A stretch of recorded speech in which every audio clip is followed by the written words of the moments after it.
I am Megan and welcome to Battle Royale with Cheese, the website where you can get all of your TV and film news, reviews and trailers. Look Back is an animated film that follows two students as they form an unlikely friendship through their love of drawing manga. The film then goes through their friendship as they enter a contest, become popular with their manga series, but then disaster strikes as a life-threatening event shatters both of their worlds. So I do this with the weekly trailer talk article on the website, but I always like to use these videos and the articles as a way to not only review the blockbusters and films that the cinemas will have endless showings of and will make people aware of, but I also want to use these videos and those articles to highlight films that may fall under the radar and people may not know about. And this particular film I found out because I was scrolling through my local cinema website and this just came up. It did come out today, so it's out in cinema for today only in my local cinema, and it's out on Amazon Prime as well today. And this is a 55-minute animated film that is really, really good and something I'm really happy I found. Because, yeah, this is a fantastic piece of work that I think needs more awareness and more people need to know about it. I got a lot of interesting messages and ideas from it. There's a lot of themes going around to do with it. The animation is really, really nice. It's the main form of animation because it does have 2 or 3 kind of different art styles. So the main animation for the actual characters and the setting is this very, I guess, rough art style is the best way to describe it in the best way. So when a character moves, sometimes the sketch line, you'll see the change in the sketch lines, which I really, really like. It makes it look really nice. It also makes you appreciate how hard animators and drawers and animators work for these films. And I really, really like this art style, but there is also a couple of other art styles. The 2 characters, Kiyomoto and Fujino, they are both manga artists, and the film chronicles their life from the 3rd grade in school up until their late teens. And the art styles, the changes in the art styles are used to reflect the different art styles that these 2 characters have. Kiyomoto she likes to do a lot of background artwork, and she's very, very detailed and has realism art, whereas Fujino likes to have very abstract, cartoony situations, and she likes to create these more comedic manga strips. So they form a very unlikely friendship, but it works really well because of their different backgrounds in art, because of their different drawing styles. And in that I really liked it because it shows that art is subjective. Art and even film is very, very subjective. One person can like one thing while the other person will hate it. One person will see a piece of art and think that looks awful, whereas another person will think this is amazing, this is fantastic, I'm getting a lot from this emotionally. And there's even a scene where Kiyomoto and Fujino meet each other for the first time, and Kiyomoto, it turns out, is a really big fan of Fujino's manga strips. And she calls her a genius at one point. And at the same time, Fujino has actually just given up on drawing because she's seeing Kiyomoto's drawing style as better than hers. So she's just like, I give up. I'm never going to be better than you, so what's the point? And then to hear that actually Kiyomoto's a big fan of hers, it really, puts into perspective that art is subjective.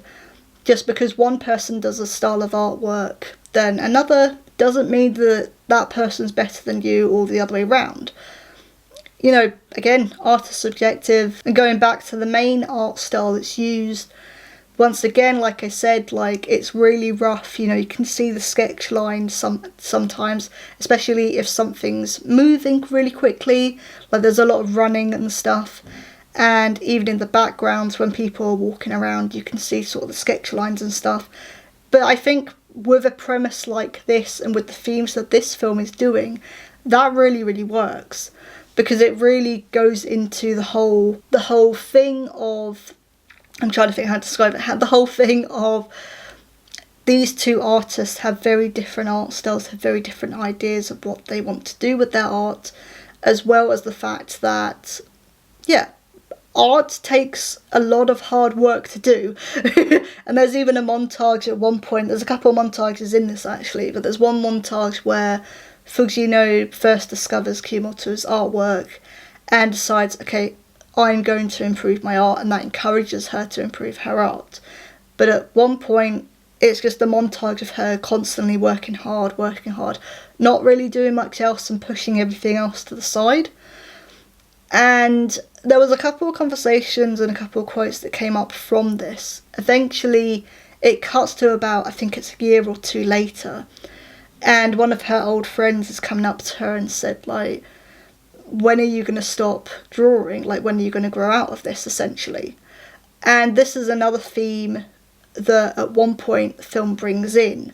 It doesn't bring it in a lot. Again, this is under an hour long, so it doesn't have a lot of time to do a lot of the things that I feel like it wanted to do. But there is a theme in here of actually, and the whole argument of, well, is drawing, is essentially the creative side of things. Are you too old to be doing that? And that's an argument that has come up time and time again with different generations. You know, I, for an example, I cosplay. And I'm in my 30s, and I'm sure a lot of people will view that in the same way, of like, well, hang on, aren't you too old to be doing this? You know, are you too old to be reading comics or, you know, drawing? And it's really interesting, a really interesting theme to bring up, because it's still something that is still being talked about, it's still a topic and a question that's brought up. And to answer that for myself, we need creativity. We need creative jobs, we need creative hobbies to be able to, you know, be happy and enjoy life. We need like theatre, we need comics, we need manga, we need films to make ourselves happy and experience different things and experience different art forms. Like art, different forms of art are really, really important. So yeah, it was an interesting thing that I thought was brought up in the film. At the same time, that conversation does bring up the fact that actually Fujino hasn't spoken to anyone in a while, because all she's focusing on is her artwork. It pays off at the end, but she's not paying attention to anything else. And again, this is something that's brought up where it's like, okay, when you do something creative as a hobby, you have your own free time because you're not feeling pressured to do certain things at a certain deadline. But once that's your job, it's a very different thing. It's a very different thing. A lot of time is sort of taken up by something that you love. And I know that situations can be different where people still love doing creative stuff as their job. You know, doing YouTube as a job would be amazing. But it does also bring up the pressures of that, of actually doing this creative, like, hobbies and stuff and turning it into a job. There's a moment later on where Kyomoto and Fujimo do end up start to have different ideas of what they want in life, and especially Kiyomoto, who you discover has severe social anxiety, she does end up feeling the pressures of her love of art suddenly being turned into a job. It's a very relatable topic as well, so I really felt for her, especially with this one, especially with her character too.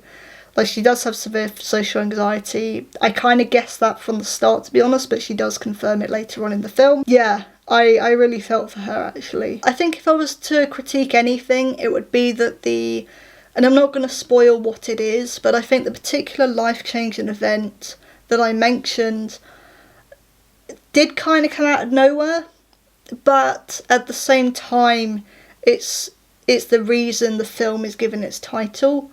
So I'm not actually going to go into what happens and the consequences of that, because the film does continue on. The event kind of happens halfway through the film.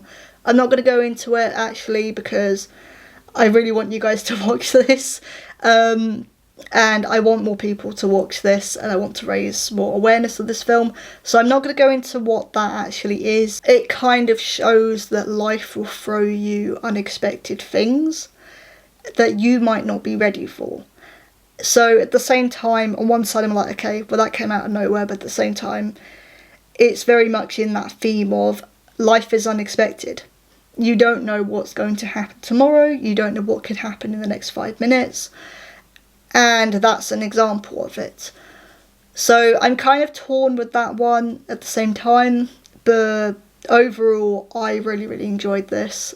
I think, especially if you're an artist and you're into a creative hobby or job, I think you should watch this. I think it's a really interesting and special film. I really like the different art styles that are used for this as well.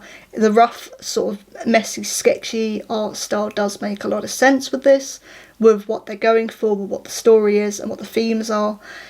And yeah, I thought this was great. This was really unexpected for me to find, but this is what I like sometimes about sort of finding stuff on a streaming service, or finding stuff even in HMV in a DVD store. You don't know what you're going to pick up. And again, I found this from my local cinema website, so which is really rare, because my local cinema doesn't always show like the really independent films, so good on you. This was my review of LookBack. So it is on Amazon Prime. I think it is only showing today at my local cinema, but check your cinema showings to see if they are going to do a showing for it. Otherwise it's on Amazon Prime. But I was Megan, this is Battle Royale with Cheese. See you soon.